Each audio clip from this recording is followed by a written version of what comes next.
ओम नमो भगवते वासुदेवाय।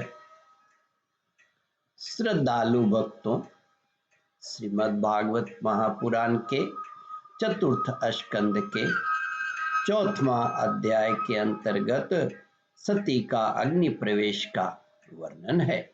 इसके पूर्व तृतीय अध्याय समाप्त हो चुका है। जहाँ तक आप कथा श्रवण कर चुके हैं उसके आगे का प्रस्तुतिकरण करता हूँ। श्री मैत्रेय जी कहते हैं, विदुर जी, इतना कहकर भगवान शंकर मौन हो गए। उन्होंने देखा कि दक्ष के यहाँ जाने देने अथवा जाने से रोकने दोनों ही अवस्थाओं में सती के प्राण त्यागने की संभावना है। इधर सती जी भी कभी बंधु जनों को देखने जाने की इच्छा से घर से बाहर आती और कभी भगवान शंकर रुष्ट न हो जाएं, इस शंका से फिर घर में लौट आती। इस प्रकार कोई एक बात निश्चित न कर सकने के कारण वे दुविधा में पड़ गईं, चंचल हो गई। बंधुओं से मिलने की इच्छा में बाधा पड़ने से वे बड़ी अनमनी हो गई। स्वजनों के स्नेहवश उनका हृदय भर आया और वे आंखों में आंसू भरकर अत्यंत व्याकुल हो रोने लगी। उनका शरीर थर थर कांपने लगा और वे अप्रतिम पुरुष भगवान शंकर की ओर इस प्रकार रोषपूर्ण दृष्टि से देखने लगी मानो उन्हें भस्म कर देंगी।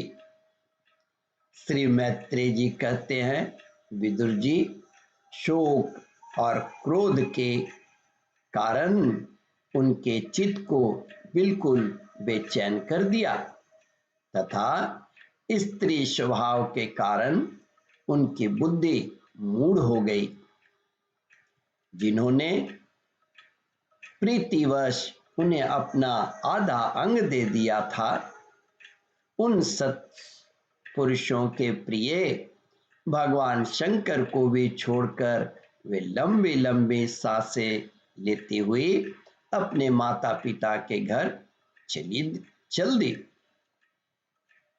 सती को बड़ी फुर्ती से अकेली जाते देख श्री महादेव के मणिमान एवं मद आदि हजारों सेवक भगवान के वाहन वृषभराज को आगे कर तथा और भी अनेकों पार्षद और यक्षों को साथ ले बड़ी तेजी से निर्भयता पूर्वक उनके पीछे हो लिए। उन्होंने सती को बैल के ऊपर सवार करा दिया तथा मैना पक्षी, गेंद, दर्पण और कमल आदि खेलने की सामग्री, श्वेत छत्र, चंवर और माला आदि राज चिन्ह तथा दुंदुभी, शंख और बांसुरी आदि गाने बजाने के सामान से सुसज्जित हो वे उनके साथ चल दिए।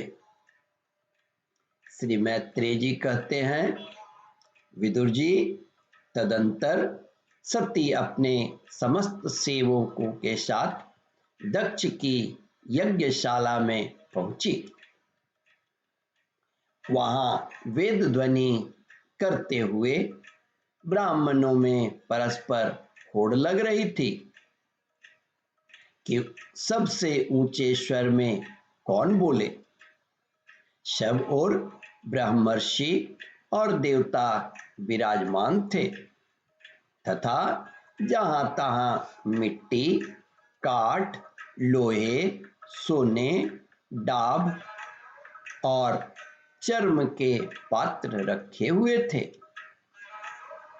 वहां पहुंचने पर पिता के द्वारा सती की अवहेलना हुई।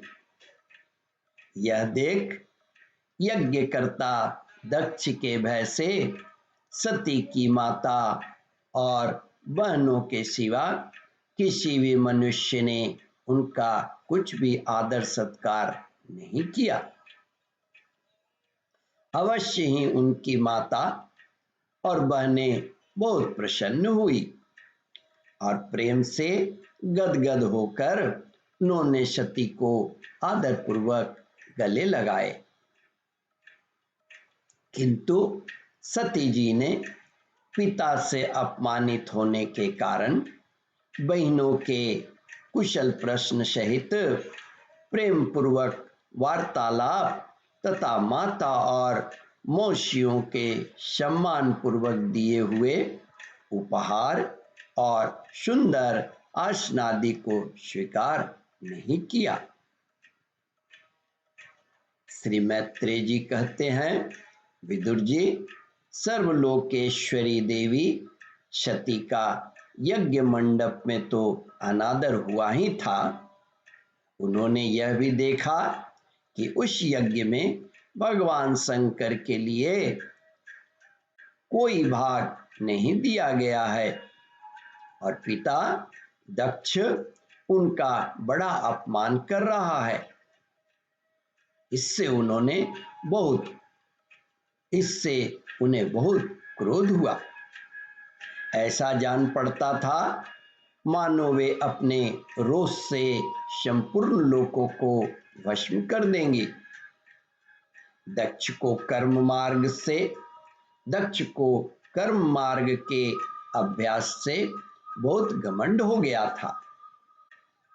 उसे शिव जी से द्वेष करते देख जब सती के साथ आए हुए भूत उसे मारने को तैयार हुए, तब देवी सती ने उन्हें अपने तेज से रोक दिया और सब लोगों को सुनाकर पिता की निंदा करते हुए क्रोध से लड़खड़ाती हुई वाणी में कहा, ओम परमात्मने नमः। श्रद्धालु भक्तों, इस कथा को ध्यान पूर्वक श्रवण मनन और इसका चिंतन करें। इस कथामृत का रसास्वादन अपने बंधु बांधवों को भी करावे। इस वीडियो को शेयर और सब्सक्राइब करें। ओम परमात्मने नमः।